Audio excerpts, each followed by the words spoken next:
चलिए, हम लोग अभी तक पढ़ रहे थे क्या कि किसी भी मूविंग चार्ज पर किसी मैग्नेटिक फील्ड में कितना फोर्स लगेगा, है ना। तो हम लोग अभी तक ये बात जान रहे थे क्या, हम लोग जान रहे थे क्या कि force on a moving charge, force on a moving charge in a magnetic field, किसी भी मैग्नेटिक फील्ड में किसी मूविंग चार्ज पे कितना फोर्स लगेगा, ये बात हम लोग अभी तक जान रहे थे। और इस फोर्स के बारे में कितना जाने थे कि ये एफ मैग्नेटिक जो होगा ये होगा कितना, q into v cross B के बराबर में, जहां पर q charge on the body था, वी था वेलोसिटी ऑफ द बॉडी, और बी था क्या, मैग्नेटिक फील्ड। इसका डायरेक्शन निकालने के लिए हम लोग ये चीज देखे थे कि फोर्स जो होगा ये परपेंडिकुलर टू वी भी होगा, और ये फोर्स जो होगा ये परपेंडिकुलर किसके होगा, बी के भी परपेंडिकुलर होगा। दूसरी बात ये थी कि इसका डायरेक्शन निकालने के लिए हम लोग जो यूज करते थे डायरेक्शन ऑफ फोर्स के लिए, ये डायरेक्शन ऑफ फोर्स के लिए यूज करते थे क्या, can be given by, can be given by या तो फ्लेमिंग का रूल लगाते थे या फिर राइट हैंड पाल्म रूल लगाते थे।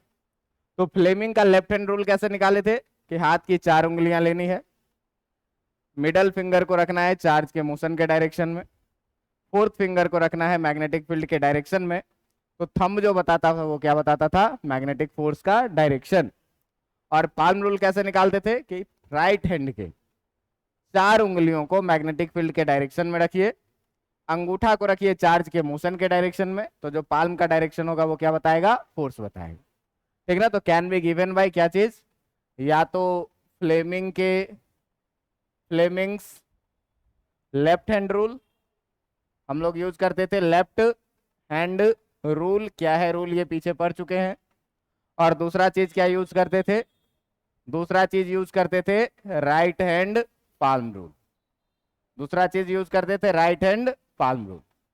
इसी फोर्स का स्केलर फॉर्म जो लिखते थे एफ एम इक्वल टू, वो क्या लिखते थे, क्यू भी बी साइन थीटा के बराबर में, जहां साइन वेलोसिटी और मैग्नेटिक फील्ड के बीच का एंगल होता था। इतने बातों में कोई दिक्कत नहीं है। अब देखिए कि जरा सा बात किया जाए किस चीज का, करंट कैरिंग वायर का। तो अगर कोई भी करंट कैरिंग वायर है, मान लो ये एक वायर है, मान लो इस वायर के बारे में हम लोग ये जानते हैं कि अगर इसका लेंथ है L और इसका क्रॉस सेक्शनल एरिया है A, और कोई आदमी कहे कि इससे बह रहा है करंट I, तो हम लोग पढ़े हैं कि किसी भी कंडक्टर से होकर के जो rate of flow of charge होता है उसी को हम लोग क्या बोलते हैं, करंट। मतलब यहां से इलेक्ट्रॉन फ्लो करेगा, तो इलेक्ट्रॉन के फ्लो का जो डायरेक्शन होता है जिस पर नेगेटिव चार्ज होता है वो करंट के अपोजिट डायरेक्शन। इसका मतलब जो पॉजिटिव चार्ज फ्लो करेगा ई पॉजिटिव, वो करंट के डायरेक्शन।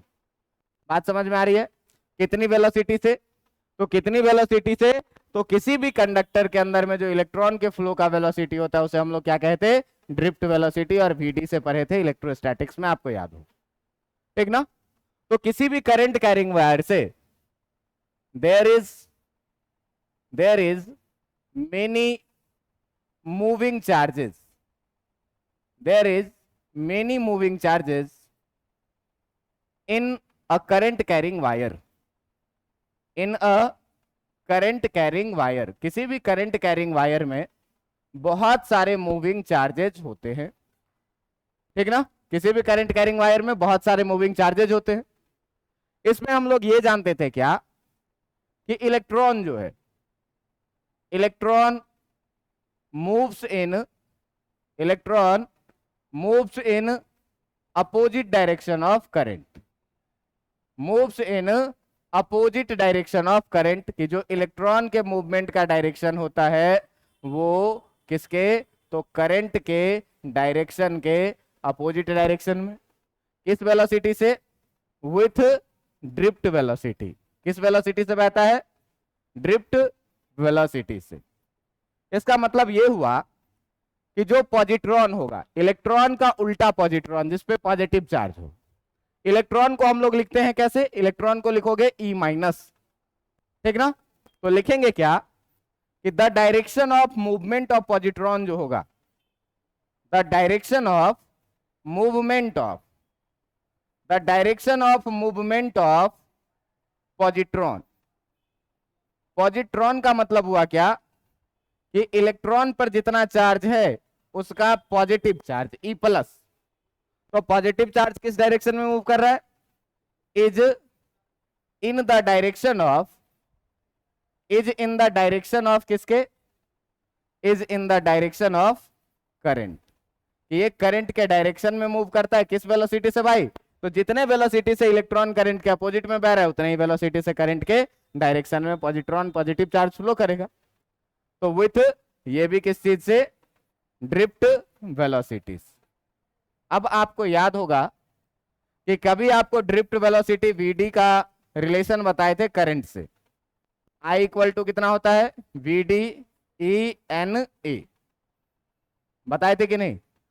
आई इक्वल टू कितना? वीडी ई एन ए, जहां पर वीडी क्या है? ड्रिफ्ट वेलोसिटी है, ई क्या है? Charge on an electron, n क्या है? तो एन के बारे में आपको क्या बोले थे? ये है क्या? Number of electron, number of electron पर यूनिट वॉल्यूम, पर यूनिट वॉल्यूम। कि पर यूनिट वॉल्यूम में जितने नंबर ऑफ इलेक्ट्रॉन होते थे इसी को हम लोग क्या बोलते थे? A N. और ए क्या है भाई? तो ए है cross sectional area of wire. क्या है? Cross sectional area of wire. कि इस वायर का क्रॉस सेक्शनल एरिया कितना है, ये चीज, ये सारे टर्म हम लोग पीछे कहीं ना कहीं पढ़ चुके थे। आज हम लोगों को बात क्या करना है? तो आज जो बात करनी है वो बात करनी है क्या कि force on a current carrying wire.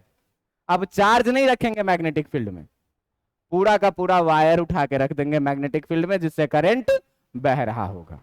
बात समझ में आ रही है? अब करंट बह रहा होगा, पूरा का पूरा वायर उठा के रख देंगे तो क्या सिचुएशन होगा और क्या चीज हम लोगों को पढ़ना है, ये चीज ध्यान दीजिएगा। हम लोगों को पढ़ना क्या है?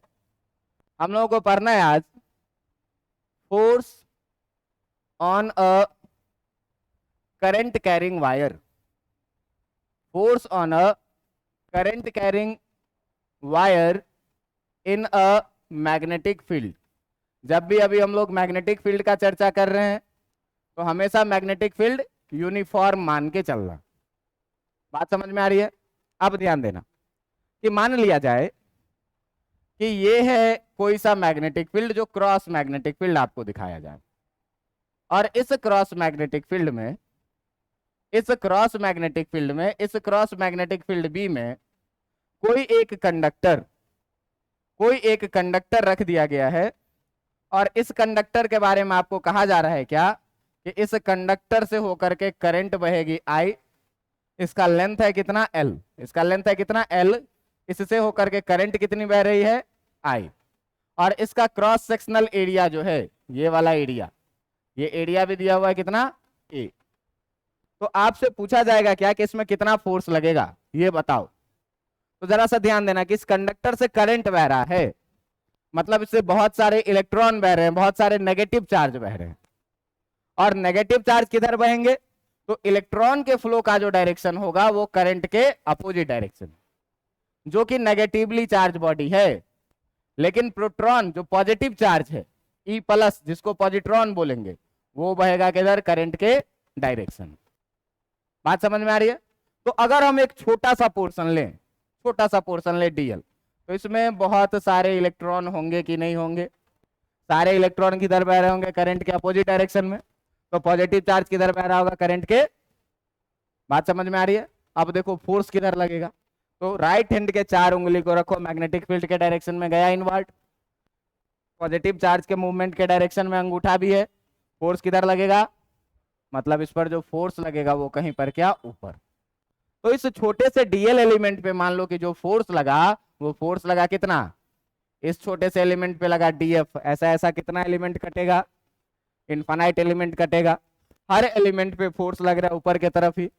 अगर हमको नेट फोर्स चाहिए तो सारे फोर्स को जोड़ देंगे, नेट फोर्स निकल के आ जाएगा कि नहीं आ जाएगा? आ जाएगा। तो यही चीज हम लोगों को क्या करना है? निकालना है। बात समझ में आ रहा है? यही चीज हम लोगों को क्या करना है? निकालना है। अब कैसे निकाला जाए? इसके लिए आप देखिए कि हम ये कोई पार्टिकुलर केस नहीं लेंगे, एक स्पेशल केस लेंगे जिसको डील करने से क्या हो जाए, पूरी की पूरी कहानी डील हो जाए। तो हम लोग मान रहे हैं क्या, हम लोग मान रहे हैं क्या, ये ऐसे ही मैं तुमको रफ वर्क के लिए मैं ये चीजें दिखा रहा था, ठीक ना, ये चीजें मैं ऐसे ही दिखा रहा था रफली कि क्या फोर्स लगेगा। अब देखो कि हम लोग एक स्पेशल डायग्राम बनाएंगे कैसे, तो हम लोग मानेंगे क्या, मानेंगे क्या, ये देखना, मानेंगे क्या कि let a current carrying wire, let a current carrying wire, मान लिया कि एक करंट कैरिंग वायर है जिसका लेंथ जो है having length L, cross sectional area, cross sectional area A and number of electron and number of electron पर unit volume, पर unit volume N is placed in a uniform magnetic field, is placed in a uniform magnetic field, किसी uniform magnetic field में ये रखा हुआ है, B at an angle, at an angle, at an angle theta. क्या है कि एक वायर है जिसका लेंथ कितना L, क्रॉस सेक्शनल एरिया कितना A, इलेक्ट्रॉन पर यूनिट वॉल्यूम कितना N, और ये मैग्नेटिक फील्ड में रखा हुआ है, उस मैग्नेटिक फील्ड का वैल्यू कितना है B, कितने एंगल पे रखा हुआ है, थीटा एंगल। मान लीजिए कि if current I is flowing through wire, अगर इस वायर से जो करंट बह रहा है, अगर इस वायर से जो करंट बह रहा है, ये करंट कितना है भाई, ये करंट है I। तो आप देखो कि इसमें जितना मैंने एजम्पशन लिखा है इसके अकॉर्डिंग डायग्राम कैसा बनेगा, ध्यान देना एकदम, इसके अकॉर्डिंग डायग्राम कैसा बनेगा, तो डायग्राम को ध्यान से देखना। मैं एक मैग्नेटिक फील्ड कंसीडर कर रहा हूं, मैं एक मैग्नेटिक फील्ड कंसीडर कर रहा हूं, ये मैग्नेटिक फील्ड कुछ ऐसा दिख रहा है, क्या दिख रहा है, चलो नहीं दिख रहा है तो थोड़ा सा और बढ़ाते हैं, ये मैग्नेटिक फील्ड है कुछ ऐसा, ठीक ना, ये यूनिफॉर्म मैग्नेटिक फील्ड है, और इस यूनिफॉर्म मैग्नेटिक फील्ड में, इस यूनिफॉर्म मैग्नेटिक फील्ड में एक करंट कैरिंग वायर रखा हुआ है, ये यूनिफॉर्म मैग्नेटिक फील्ड है जिसका वैल्यू है कितना B, और इस यूनिफॉर्म मैग्नेटिक फील्ड में जो है तो आपके पास एक करंट कैरिंग वायर रखा हुआ है। इस करंट कैरिंग वायर के बारे में कह रहा है क्या कि भाई ये जो तुम्हारा करंट कैरिंग वायर है ना, ये करंट कैरिंग वायर है कुछ ऐसा, मान ले कुछ ऐसा है ना, और इस करंट कैरिंग वायर का क्रॉस सेक्शनल एरिया जो ये वाली पोजीशन है ये दी हुई है कितनी A, बात समझ में आ रही है, इस वायर की जो लेंथ है तुमको ये कितनी दी हुई है L, इस वायर से जो करंट बह रहा है इस डायरेक्शन में ये करंट कितना दिया हुआ है I, और ये जो वायर रखा हुआ है इस मैग्नेटिक फील्ड में वो कितने एंगल पे, थीटा एंगल पे। बात समझ में आ रही है। अब देखिए कि करंट बह रहा है इससे ऐसे, इसका मतलब इलेक्ट्रॉन बह रहा होगा नीचे की तरफ, इसका मतलब जो पॉजिटिव चार्ज होगा वो बह रहा होगा किधर, ऊपर की तरफ, मतलब पॉजिटिव चार्ज के मूवमेंट का जो डायरेक्शन है वो डायरेक्शन E प्लस के मूवमेंट का डायरेक्शन किधर है, करंट के डायरेक्शन। बात समझ में आ रहा है कि नहीं। हम लोग जानते हैं क्या कि ये करंट I इक्वल टू जो होता है, I इक्वल टू कितना होता है VDENA, इलेक्ट्रॉन ड्रिफ्ट वेलोसिटी से मूव करता है, इलेक्ट्रॉन कितने वेलोसिटी से, ड्रिफ्ट वेलोसिटी से, charge on electron E, number of electron पर यूनिट वॉल्यूम N और क्रॉस सेक्शनल एरिया A। हम लोग ये चीज जानते हैं। अब ध्यान से देखना कि हम अगर इस पर क्या करें, हम अगर इस पर क्या करें कि एक छोटा सा एलिमेंट ले ले DL लेंथ का, ये एलिमेंट मैंने क्या किया, इस पर एक छोटा सा एलिमेंट काट लिया, कितने लेंथ का, DL लेंथ का। बात समझ में आ रहा है। तो जब मैंने DL लेंथ का एलिमेंट काटा तो हमको अगर ये पता चल जाए, पूरे वायर पे तो हम एक बार में फोर्स नहीं निकाल पाए, क्या करेंगे, छोटा छोटा वायर को तोड़ते हैं, एक पे जो है सो फोर्स निकालते हैं, और एक पे फोर्स निकालते हैं और फिर सारे को क्या करते हैं, ऐड करते हैं इंटीग्रेशन करके, ठीक है। तो अब देखो अपने पास दिया हुआ क्या है भाई, दिया हुआ क्या है, तो अपने पास दिया हुआ है इधर मान लो वॉल्यूम, इधर मान लो वॉल्यूम, और इधर मान लो नंबर ऑफ इलेक्ट्रॉन। इलेक्ट्रॉन का जब भी बात करेंगे तो इलेक्ट्रॉन के रिवर्स हम लोग पॉजिट्रॉन का बात कर रहे हैं, प्लस का। बात समझ में आ रही है? अब देखो कि तुमको क्वेश्चन में ही दिया हुआ है क्या कि नंबर ऑफ इलेक्ट्रॉन पर यूनिट वॉल्यूम जो है वो कितना है, n है। इसका मतलब कि भाई अगर एक वॉल्यूम ले रहे हैं तो नंबर ऑफ इलेक्ट्रॉन कितना, अगर हम 2 वॉल्यूम लेंगे तो कितना, अगर हम 3 वॉल्यूम लेंगे तो कितना। तो इस डीएल एलिमेंट को जरा सा देखिए, तो क्या ये डीएल एलिमेंट यही वाला एलिमेंट है जिसका क्रॉस सेक्शनल एरिया है ए और इसका लेंथ है डीएल, यही वाला है ना। तो इसका अगर हम वॉल्यूम निकालेंगे, तो इसका हम वॉल्यूम निकालेंगे तो कितना लिखेंगे, एरिया इंटू हाइट ही तो होता है वॉल्यूम। तो एरिया इंटू डीएल लिखेंगे तो ये कितना हो जाएगा, ए डीएल वॉल्यूम में जो नंबर ऑफ इलेक्ट्रॉन होगा वो कितना होगा, ए डीएल इंटू एन। बात समझ में आ रही है? अगर हम लोग बात करें कि charge on 1 electron equal to कितना, ई, तो charge on A dl into n electron जो हो जाएगा वो कितना हो जाएगा, ए डीएल एन हो जाएगा कि नहीं हो जाएगा। मतलब इस पर जो टोटल चार्ज है, इस टोटल चार्ज को अगर मैं डी क्यू बोल दूं, अगर इस टोटल चार्ज को मैं क्या बोल दूं, डी क्यू बोल दूं, तो भैया ये डी क्यू जो बराबर है किसके, ए डी एल एन, और किसके बराबर में, ई के बराबर में। बात समझ में आ रही है? अब देखो कि इस छोटे से एलिमेंटल लेंथ पे ये पूरा का पूरा चार्ज जो है तो इधर मूव कर रहा है किस वेलोसिटी से, ड्रिफ्ट वेलोसिटी। बात समझ में आ रही है? किस वेलोसिटी से, ड्रिफ्ट वेलोसिटी से। तो अगर हम लोग बात करें किस चीज पर, अगर हम लोग बात करें कि फोर्स ऑन स्मॉल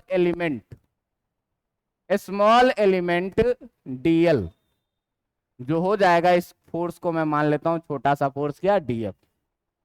और ये छोटा सा फोर्स जो हम लोग लिखते हैं, ये छोटा सा फोर्स हम लोग क्या लिखते हैं, हम लोग लिखते हैं क्यू, v के जगह drift velocity v d, l के जगह पर क्या लिखते हैं, q v B sine theta, b के जगह पर क्या चार्ज था छोटा सा डी क्यू, स्पीड कितने से जा रही है, ड्रिफ्ट वेलोसिटी से, मैग्नेटिक फील्ड है कितने की, और साइन दोनों के बीच का एंगल कितना है, थीटा।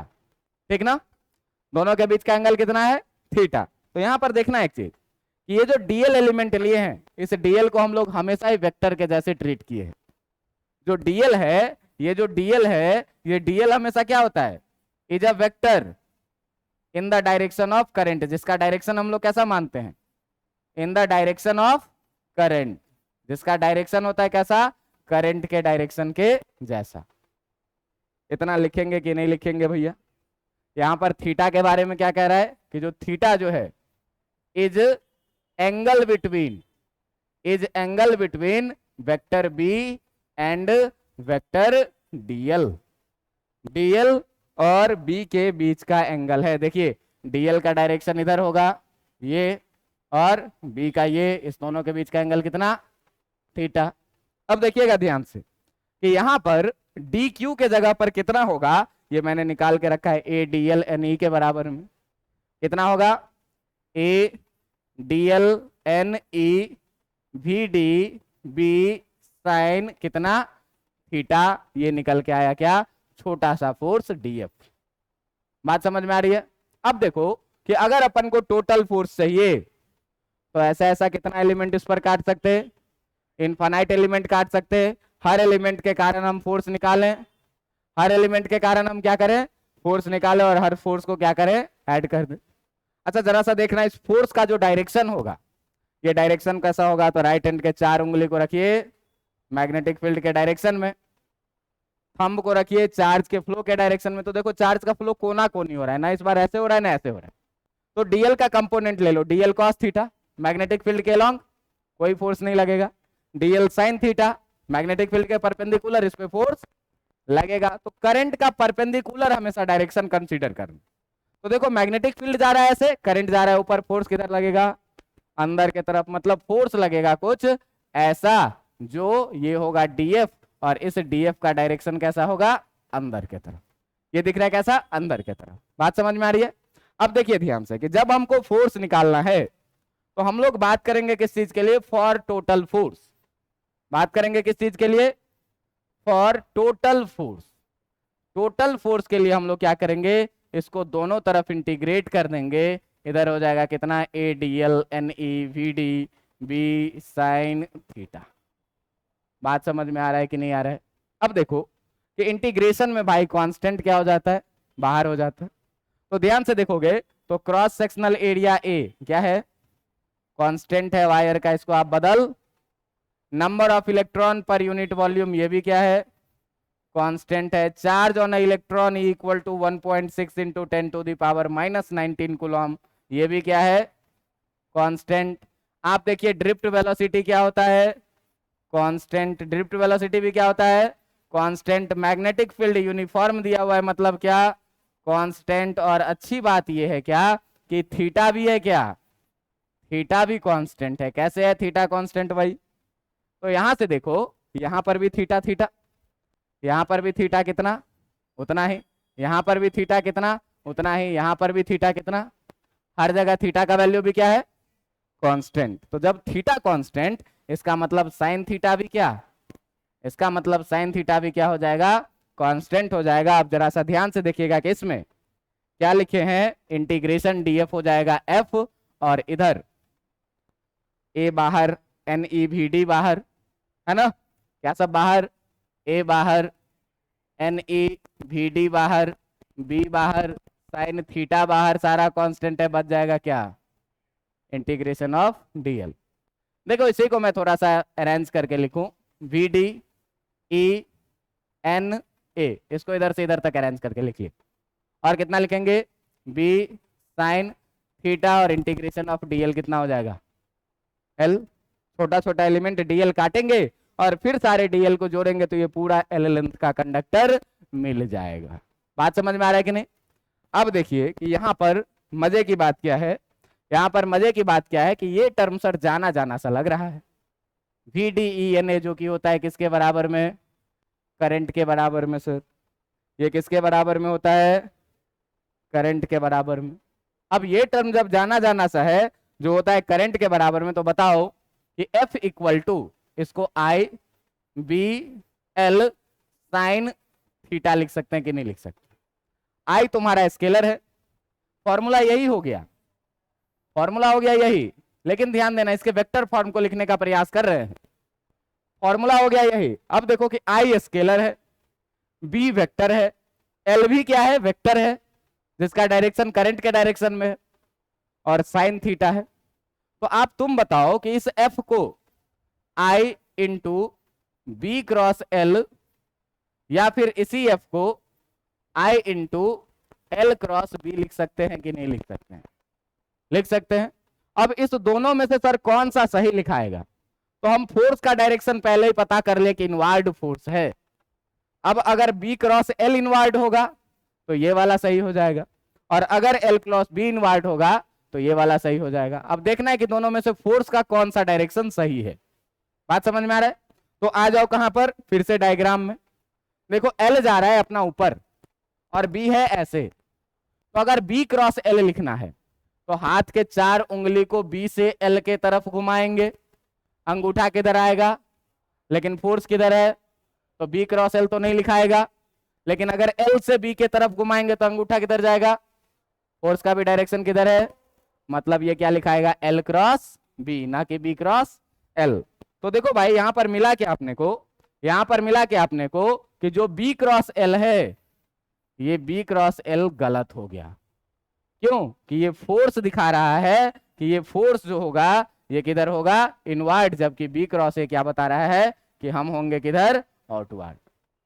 तो अगर वेक्टर फॉर्म का बात करेंगे फोर्स का, तो ये वाला जो वेक्टर फॉर्म होगा ये क्या होगा, सही। याद कैसे रखना है, v क्रॉस बी था, एल क्रॉस बी, बी हमेशा किधर रहेगा, बाद में। बात समझ में आई कि नहीं आई? अब देखो कि जो एल क्रॉस बी का डायरेक्शन होगा वही फोर्स का डायरेक्शन होगा। इसका मतलब वेरी वेरी इंपॉर्टेंट लाइन, कि जो फोर्स होगा ये परपेंडिकुलर टू वेक्टर एल भी होगा, और जो फोर्स होगा ये परपेंडिकुलर टू बी भी होगा। क्योंकि क्रॉस प्रोडक्ट का जो रिजल्ट होता है वो दोनों के परपेंडिकुलर होता है, तो फोर्स एल के भी परपेंडिकुलर और फोर्स बी के भी परपेंडिकुलर। तो अब ध्यान दीजिएगा कि यहां से जो मैग्नेटिक फोर्स का डायरेक्शन आपको दिख रहा है वो ऐसे अंदर की तरफ जाएगा, तो एल है ऐसे, इसके भी परपेंडिकुलर, और बी है ऐसे, इसके भी परपेंडिकुलर। तो यहां से डायरेक्ट कैसा रहेगा फोर्स, अंदर की तरफ, दोनों के कैसा, परपेंडिकुलर। तो हम लोग निकाले क्या, हम लोग निकालेगा कि फोर्स का क्या क्या मैग्नीट्यूड होगा। तो F इक्वल टू, एक तो आई बी एल साइन थीटा होगा, आई पता रहेगा, मैग्नेटिक फील्ड पता रहेगा, लेंथ पता रहेगा, थीटा पता रहेगा, निकल जाएगा। क्रॉस प्रोडक्ट अगर वेक्टर में दिया रहे तो F equal to I into L cross B लिखेंगे, ना कि बी क्रॉस, क्यों नहीं लिखेंगे बी क्रॉस एल, क्योंकि फोर्स है इनवर्ड, ये हमको पता है, लेकिन बी क्रॉस एल का डायरेक्शन किधर आ रहा है, तो ये तो गलत हो गया ना, दोनों का डायरेक्शन सेम होना चाहिए, इधर फोर्स भी इनवर्ड और एल क्रॉस बी भी किधर, इनवर्ड। क्लियर है बातें, फोर्स लेंथ के भी परपेंडिकुलर और फोर्स बी के भी परपेंडिकुलर। अब आप ध्यान दीजिएगा कि आपके पास आ गया है क्या, आपके पास आ गया formula F equal to I B L sine theta, किसके बराबर में आ गया, I B L sine theta. Current कितना बह रहा है, ये फिक्स, बी फिक्स, और लेंथ ऑफ कंडक्टर भी क्या, फिक्स। अगर आपसे पूछे कि for maximum force, for maximum force, अगर मैक्सिमम फोर्स के लिए आपसे बात की जाए तो फोर्स भाई साहब मैक्सिमम होगा जब आई तो नहीं बदल सकते, बी भी नहीं बदल सकते, ए भी नहीं बदल सकते, इसका मतलब जब साइन थीटा का वैल्यू मैक्सिमम होगा तो फोर्स भी क्या हो जाएगा, मैक्सिमम हो जाएगा। अब ये बता दूं कि साइन थीटा का मैक्सिमम वैल्यू कितना होता, साइन थीटा का मैक्सिमम वैल्यू कितना होता, कितने डिग्री पे थीटा बराबर, 90 डिग्री पे। इसका मतलब ये हुआ कि जब थीटा बराबर 90 डिग्री पे साइन थीटा का वैल्यू मैक्सिमम 1 रखोगे तो तुमको जो एफ मैक्सिमम मिलेगा वो कितना मिलेगा, वो मिलेगा किसके बराबर में, आई बी एल के बराबर में, और साइन थीटा का वैल्यू कितना हो जाएगा, 90 डिग्री, और 90 डिग्री पे साइन थीटा का वैल्यू कितना, 1, 1 से मल्टीप्लाई करेंगे कितना हो जाएगा, आई बी एल। इसका मतलब ये हुआ कि if conductor is perpendicular to magnetic field, perpendicular to magnetic field, अगर मैग्नेटिक फील्ड के कंडक्टर परपेंडिकुलर हो जाता है देन फोर्स विल क्या हो जाएगा, देन फोर्स विल क्या हो जाएगा, मैक्सिमम। तब फोर्स कैसा हो जाएगा, मैक्सिमम, जब थीटा का रहेगा 90 डिग्री। अच्छा, दूसरी चीज ये देखो कि अगर हम लोग बात करें किस चीज के लिए, फॉर मिनिमम फोर्स के लिए, कि मिनिमम फोर्स कब लगे, तो एफ मिनिमम जो लिखेंगे वो क्या लिखेंगे, आई तो नहीं बदल सकते, बी भी नहीं बदल सकते, एल भी नहीं बदल सकते, थीटा तो बदल सकते हैं ना। तो साइन थीटा का वैल्यू जब मिनिमम होगा तो फोर्स भी क्या होगा, देखो हम करंट नहीं बदल सकते, हम मैग्नेटिक फील्ड नहीं बदल सकते, हम लेंथ भी नहीं बदल सकते, लेकिन तार को घुमा सकते हैं ना। जब तार को घुमाएंगे तो क्या बदलेगा, थीटा बदलेगा, थीटा बदलना अपने हाथ में है। तो भाई जब साइन थीटा का वैल्यू मिनिमम होगा तो फोर्स भी क्या होगा। अब बता तो साइन थीटा का मिनिमम वैल्यू कितना होता, 0 की -1, साइन थीटा का मिनिमम वैल्यू -1 होता है कि 0 होता है, -1 होता है। लेकिन अपने को बात करना है दो वेक्टर के बीच का एंगल, और दो वेक्टर के बीच का एंगल कहां से कहां तक, 0 से लेकर के 180 तक। तो 180 तक में जब बात करोगे ना तो साइन थीटा केवल इतना पूरा करेगा अपने को इधर से मतलब, तो यहां पर एक बार 0, यहां पर एक बार 0, और यहां पे कितना 1, कब, ये π/2 पे, पाई पे 0 और 0 पे 0, ये ना होता है। अपने को 0 से 180 तक में मतलब है, तो जब 0 से 180 तक में मतलब है भाई, तो साइन थीटा का जो मिनिमम वैल्यू होगा, साइन थीटा का मिनिमम वैल्यू कितना, और थीटा बराबर ये कहां कहां, एक तो 0 डिग्री पे और एक कहां पे 180 डिग्री पे। बात समझ में आ रहा है।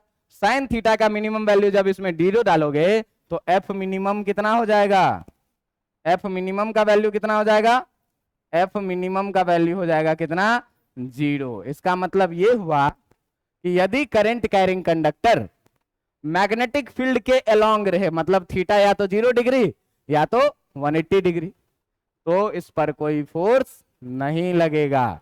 इसका मतलब क्या हुआ कि if the current carrying wire, if the current carrying wire is placed along magnetic field, placed along magnetic field, अगर इस करंट कैरिंग वायर को मैग्नेटिक फील्ड के अलोंग प्लेस्ड कर देते हैं, then there is no magnetic force, इस समय में क्या होगा, किसी तरह का मैग्नेटिक फोर्स नहीं लगेगा।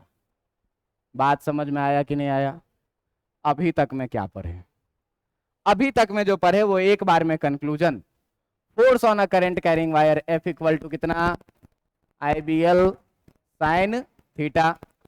दूसरा, फोर्स का वेक्टर फॉर्म क्या पढ़े, I into L cross B की B cross L, L cross B. तीसरा बात क्या पढ़े कि जो F होगा ये परपेंडिकुलर होगा किसके, और F जो होगा ये परपेंडिकुलर होगा किसके, बी के। चौथा बात क्या पढ़े कि F मैक्सिमम जो होगा ये F मैक्सिमम कितना होगा, IBL कब, कब जब थीटा बराबर हो जाए कितना डिग्री, 90 डिग्री, और F मिनिमम कितना होगा, तो F मिनिमम ये होगा 0, कब, कब जब थीटा हो जाए कितना, या तो 0 डिग्री या फिर कितना 180 डिग्री। बात समझ में आ रहा है? अब देखना डायरेक्शन देने के लिए क्या करें। अभी तक इतना ही पढ़े हैं, अब इसका लिए क्या प्रोसेस अपना है, ये प्रोसेस पीछे छूटा, प्रोसेस अपना देखना, ठीक ना। कंक्लूजन बस इतना ही है। अब ध्यान से देखना कि जो डायरेक्शन ऑफ फोर्स है, जो डायरेक्शन ऑफ फोर्स है, ये डायरेक्शन ऑफ फोर्स को कैसे देना है। Direction of force can be given by, कैसे दिया जाएगा, direction of force can be given by right hand palm rule. कैसे देना है, राइट हैंड पाल्म रूल के द्वारा। डायरेक्शन ऑफ फोर्स कैसे निकालेंगे, राइट हैंड पाल्म रूल के द्वारा। डायरेक्शन में हमको तो एक बात ये पता है क्या, कि फोर्स एल के परपेंडिकुलर होगा और बी के परपेंडिकुलर होगा। दूसरा, राइट हैंड पाल्म रूल क्या कहता है, राइट हैंड पाल्म रूल कहता है कि अगर आपके हाथ की ये 4 उंगलियां मैग्नेटिक फील्ड के डायरेक्शन में है और ये आपके हाथ की अंगूठा है जो करंट के डायरेक्शन में है, तो आपका जो ये पाल्म है, ये पाल्म का डायरेक्शन जो बताएगा वो क्या बताएगा, फोर्स का डायरेक्शन बताएगा। पहले रखते थे पॉजिटिव चार्ज के मूवमेंट के डायरेक्शन में, पॉजिटिव चार्ज जिधर बहता उधर ही करंट बहता, तो करंट के डायरेक्शन में अब रखेंगे। 4 उंगलियां रहेगी किधर, मैग्नेटिक फील्ड के डायरेक्शन में। ये भाई साहब तेरे को लग रहा होगा लेफ्ट, लेकिन ये है कौन सा वाला, राइट वाला है, ये ध्यान रखना। बात समझ में आ रही है? डायरेक्शन कैसे निकालना है, राइट हैंड पाल्म रूल से। एल के भी परपेंडिकुलर होगा और बी के भी परपेंडिकुलर होगा। एल का डायरेक्शन किधर, जिधर करंट का डायरेक्शन उधर। अब एक क्वेश्चन देखा जाए, एक क्वेश्चन देखा जाए, चलिए एक क्वेश्चन देखा जाए। ये कि आपके पास कह रहा है क्या, क्वेश्चन में कह रहा है कि एक मैग्नेटिक फील्ड है क्रॉस, और इस क्रॉस मैग्नेटिक फील्ड के बारे में आपको क्या कह रहा है कि ये जो है क्रॉस मैग्नेटिक फील्ड, ये क्रॉस मैग्नेटिक फील्ड है आपके पास में, ये कितने का, 5 टेस्ला का। बी इक्वल टू कितना दिया हुआ है, 5 टेस्ला। बात समझ में आ रही है? कह रहा है क्या कि इससे एक वायर है, जिस वायर का लेंथ है कितना, L, और इससे करंट बह रही है कितनी, यदि इसके बीच का ये एंगल है 60 डिग्री का, यदि इसके बीच का ये एंगल है 60 डिग्री का, तो आपसे पूछ रहा है क्या कि find the force on wire, इस वायर पे बताओ फोर्स कितना लगेगा। तो देखो F इक्वल टू कितना पढ़े हो, F इक्वल टू कितना पढ़े हो, IBL साइन कितना, I के जगह पर कितना दिया हुआ है, I बराबर दिया हुआ है 2 एम्पियर, ठीक ना। I बराबर कितना दिया हुआ है, B कितना दिया हुआ है, L कितना दिया हुआ है, मान ले L बराबर दिया हुआ है तेरे को 10 मीटर, ठीक ना। L कितना गुने साइन कितना, 60 डिग्री, साइन 60 डिग्री का वैल्यू कितना, देखो 2 पंचे 10, हम 100 लिख देते हैं, और साइन 60 डिग्री का वैल्यू कितना, √3/4 है, तो क्या, लेकिन गलत हो गया। क्यों गलत? अब देखिए यहां पर आपको थीटा क्या बोले थे, theta is the angle between vector B and L. L है ऐसे और मैग्नेटिक फील्ड है यहां से अंदर, दोनों के बीच का एंगल है कितना, 90 डिग्री। थीटा कितना लिए, ये तो ऐसे ही कंफ्यूज करने के लिए दे रखा था। याद हमेशा ये रखना है क्या, कि जो थीटा रखना है वो angle between vector B and vector L. तो यहां से मैग्नेटिक फील्ड जा रहा है अंदर, और तेरा वायर कैसे जा रहा है, ऐसे। दोनों के बीच का एंगल देख कितने का, 90 डिग्री का। तो जो करेक्ट होगा वो F इक्वल टू कितना होगा, आई बी एल साइन थीटा। ठीक है, आई बी एल साइन थीटा में थीटा 90 डिग्री रखेंगे, तो 2 गुने बी का जगह 5, एल के जगह गुने साइन कितना 90 डिग्री, और ये हो जाएगा कितना आपका 100 न्यूटन। ये सही है। बात समझ में आ रहा है। बी और एल के बीच का थीटा 60 डिग्री नहीं है। क्लियर है इतनी बातें। एक और सवाल देखा जाए, है ना, एक और सवाल देखा जाए। एक और सवाल आप देखिएगा, तो देखिए ऐसे ही कुछ सवाल दिया हुआ है क्या, कि एक मैग्नेटिक फील्ड दिया हुआ है जो कि क्रॉस मैग्नेटिक फील्ड है। एक मैग्नेटिक फील्ड दिया हुआ है जो कि कितना दिया हुआ है, क्रॉस। और इस मैग्नेटिक फील्ड के बारे में आपको क्या कह रहा है, कि इस मैग्नेटिक फील्ड के बारे में क्या कह रहा है, कि इसमें 2 वायर रखे हैं, एक वायर ऐसे और एक वायर ऐसे, दोनों से करंट बह रही है कितनी, आई ऐसे। और आपको क्या रहा है कि यदि इस दोनों के बीच का ये एंगल 30 डिग्री और ये भी एंगल है कितना 30 डिग्री, इस वायर का लेंथ L और इसका भी लेंथ कितना L, तो आपको कह रहा है क्या, आपको कह रहा है कि find F net on wire. Wire पे क्या करें आप, एफ नेट बताएं। अब बताओ तो थीटा 30 डिग्री लेंगे कि नहीं लेंगे, लेंगे। गधा, फिर से मैग्नेटिक फील्ड है अंदर और तार है ऐसे ऊपर, तो थीटा कितने का, हाँ एक तार है ऐसे, तब भी थीटा कितने का 30 डिग्री लेंगे क्या, नहीं लेंगे। अब देखिए कि हमको फोर्स का डायरेक्शन देखना है, ध्यान देना कि थीटा 90 डिग्री हुआ मतलब फोर्स मैक्सिमम लगेगा आईबीएल के बराबर में। तो इसको मान लो क्या कि इस पे जो फोर्स लग रहा है ये पहला वायर है, और इसको मान लो कि ये है कितना दूसरा वायर। ध्यान देना कि अब पहले वायर पे फोर्स कितना लगेगा, देखो रखे इसको मैग्नेटिक फील्ड के डायरेक्शन में, अंगूठा को रखे करंट के डायरेक्शन में, फोर्स किधर लगेगा, इस पे जो F1 लगेगा वो कैसे, ऐसे। बात समझ में आ रहा है कि नहीं।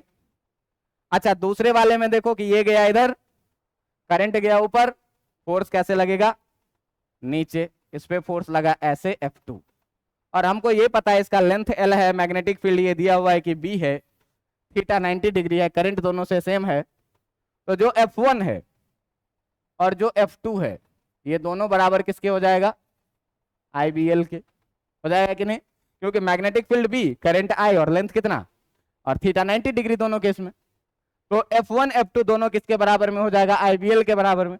अब इसी दोनों फोर्स का जो हम लोग रिजल्टेंट लिखेंगे, यही रिजल्टेंट क्या हो जाएगा, नेट फोर्स हो जाएगा। यही रिजल्टेंट क्या हो जाएगा, नेट फोर्स। अब देखना कि कैसे नेट फोर्स हमको लिखना है। तो इस दोनों फोर्स के बीच का अगर हमको एंगल पता चल जाए भाई, इस दोनों फोर्स के बीच का अगर हमको एंगल पता चल जाए तो अपना काम हो जाएगा। अब ध्यान देखना कि सीन कैसा है, सीन है यहाँ पे कैसा, सीन है यहाँ पे कैसा कि तेरे को एक वायर दे रखा है ऐसे, और एक वायर जो दे रखा है वो दे रखा है कैसे, ऐसे, है ना। इस दोनों के बीच का जो एंगल तुमको दे रखा है, इस दोनों के बीच का जो तुमको एंगल देके रखा है, ये एंगल देके रखा है यहां से 30 डिग्री और 30 डिग्री। ध्यान देना ये भी एंगल कितने का 30 का, और ये भी एंगल कितने का 30 का। अच्छा इस वायर से राइट एंगल पे एक फोर्स लग रहा है F1 ऊपर की तरफ, है ना, F1 लग रहा है किधर, ऊपर की तरफ। तो अगर हम यहां पर इस F1 को बनाएं, अगर इस F1 को मैं यहां पे बनाऊं, अगर इस F1 को मैं यहां पे बनाऊं, तो इस पहले वाले से ऊपर की तरफ लगेगा कि नहीं लगेगा, लगेगा ना। और ये हो गया क्या तुम्हारा, ये हो गया तुम्हारा F1, जिसको हम F के बराबर में बोल देते हैं, दोनों को मान लिए क्या F, दोनों बराबर ही है इसीलिए, ठीक ना। ये F1 है जो किसके बराबर में है, F के बराबर में। अच्छा अब ध्यान देना कि फोर्स हमेशा वायर के भी परपेंडिकुलर होता है, मैग्नेटिक फील्ड के भी परपेंडिकुलर होता है। तो वायर के अगर ये फोर्स परपेंडिकुलर है, अगर ये फोर्स वायर के परपेंडिकुलर है, तो ध्यान दीजिएगा कि ये फोर्स अगर वायर के परपेंडिकुलर है और ये एंगल है 30 का, ये है 90 का, तो ये कितने का हो जाएगा 60 डिग्री होगा कि नहीं। स्ट्रेट लाइन पे पूरा एंगल बनेगा 180, 60, 90 और 30। क्लियर। अच्छा दूसरा वाला फोर्स देखो, दूसरा वाला फोर्स है दूसरे वाले वायर के परपेंडिकुलर, ये वाला है क्या F2, जो कि है किसके बराबर में, ये भी वायर के क्या होगा परपेंडिकुलर, तो ये 30, ये 90, तो ये वाला कितना हो जाएगा 60। अब ध्यान से देखना कि अब इस दोनों को रिजोल्यूट करवा सकते हैं कि नहीं करवा सकते। कैसे करवा सकते हैं रिजोल्यूट, तो ये देखिए कि यहां से डाल दीजिए एक परपेंडिकुलर लाइन, यहां से डाल दीजिए एक परपेंडिकुलर लाइन, और जिसके साथ थीटा लगा हुआ उसके साथ क्या लेते हैं, कॉस थीटा। यानी कि ये वाला जो होगा ये हो जाएगा कितना, एफ कॉस थीटा। ये वाला हो जाएगा कितना, एफ कॉस थीटा। और इससे जो ऊपर वाला जाएगा ये कितना हो जाएगा, ये वाला कितना हो जाएगा, एफ साइन थीटा। हो जाएगा कि नहीं। दूसरा वाला को रिजोल्यूट करवाओ, तो दूसरा वाला जिसके साथ थीटा लगा है उसके साथ क्या जाएगा, कॉस थीटा। मतलब ये वाला भी कितना हो गया, एफ कॉस थीटा। और जिसके साथ नहीं लगा हुआ है उसके साथ क्या जाएगा, एफ साइन थीटा। ध्यान से देखो दोनों के लिए तो थीटा 60 डिग्री 60 डिग्री है, तो एफ कॉस थीटा और एफ साइन थीटा ये दोनों अपोजिट एफ साइन थीटा एक दूसरे को खत्म करेगा कि नहीं करेगा, करेगा। और जो एफ नेट बचेगा, जो एफ नेट बचेगा वो एफ कॉस थीटा और एफ कॉस थीटा यानी कि कितना, 2 एफ कॉस थीटा के बराबर बचेगा कि नहीं। 2 के जगह पर 2, एफ के जगह पर कितना, आई बी एल, और कॉस थीटा के जगह पर कितना, 60 डिग्री। यानी कि ये कितना हो गया, 2 I B L into cos 60 degree का वैल्यू 1/2, 2 से 2 जाएगा, और एफ नेट कितना निकल के आएगा, आई बी एल के बराबर। अब ध्यान से देखना कि जब भी वायर घुमा फिरा के दिया हुआ हो, जब भी वायर क्या हो, घुमा फिरा के दिया हुआ हो, तो इतना लंबा चौड़ा, तो ये तो एनालिटिकल मेथड हो गया कि हमको करना है। आप सीधे ढूंढिएगा कि डिस्प्लेसमेंट लेंथ क्या है। डिस्प्लेसमेंट लेंथ का मतलब कितना भी वायर को घुमाए फिराए, डिस्प्लेसमेंट लेंथ का मतलब हुआ, डिस्प्लेसमेंट लेंथ का मतलब हुआ कि एक छोर से दूसरे छोर को मिलाने वाला ये लेंथ। आप क्या करिए, डिस्प्लेसमेंट लेंथ ढूंढिए। क्या करिए, डिस्प्लेसमेंट लेंथ ढूंढिए। और डिस्प्लेसमेंट लेंथ में देखिए ये पूरा हो गया कितने का, ये पूरा हो गया कितने का, ये पूरा हो गया तुम्हारा कितने का, 60 डिग्री का। और ये दोनों लेंथ में क्या है, इक्वल। तो इक्वल साइड के सामने का एंगल भी कितना होता है, तीनों का सम होता है 180, जिसमें से 60 एक हो गया, 120 बचा।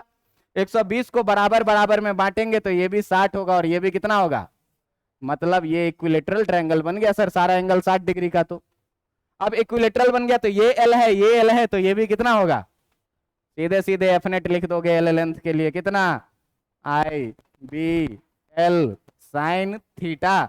और ये एल जो है ये क्या है, ये है डिस्प्लेसमेंट लेंथ। बात समझ में आया, इतना वेक्टर करने का जरूरत नहीं है, सीधे डिस्प्लेसमेंट लेंथ लेना है। कैसे भी ज्योमेट्री ट्रिगोनोमेट्री लगा के ये लेंथ निकाल लेंगे। और जब ये लेंथ हमको मिल जाएगा तो ये लेंथ देखो ऐसे, मैग्नेटिक फील्ड कैसे अंदर, दोनों के बीच का एंगल कितना, 90 डिग्री। तो साइन थीटा लिखेंगे 90 डिग्री, और ये किसके बराबर में आ जाएगा, आई बी एल के बराबर में। वही आंसर। शॉर्टकट समझ में आया कि नहीं आया। तो जब भी 3 वायर दे, 4 वायर दे, 5 वायर दे, 10 वायर दे घुमा के, कोई फर्क नहीं पड़ता, पहले एंड से दूसरे एंड को मिलाओ, वही हो जाएगा क्या, डिस्प्लेसमेंट लेंथ। और डिस्प्लेसमेंट लेंथ निकाल लेंगे कैसे भी ज्योमेट्री लगा के, डिस्प्लेसमेंट निकाल लेंगे, सीधे एफ नेट का फॉर्मूला क्या लगा देना है, आई बी एल साइन थीटा। एक बार में क्वेश्चन सॉल्व, इतना लंबा करने का कोई जरूरत। बात समझ में आई कि नहीं। तो आज के लेक्चर को रोकते हैं यहीं पर। अगले दिन हम लोग पढ़ेंगे कि आज एक करंट कैरिंग वायर था, अगले दिन अगर 2 करंट कैरिंग वायर रहे तो दोनों मैग्नेटिक फील्ड बनाएगा, दोनों एक दूसरे को या तो अट्रैक्ट करेगा या तो रिपेल करेगा। कितने फोर्स से, ये हम लोगों को पढ़ना है अगले दिन। तो ये पढ़ के आइएगा, तब अगले दिन का लेक्चर आपको अच्छा समझ में आएगा। काफी आज के लिए।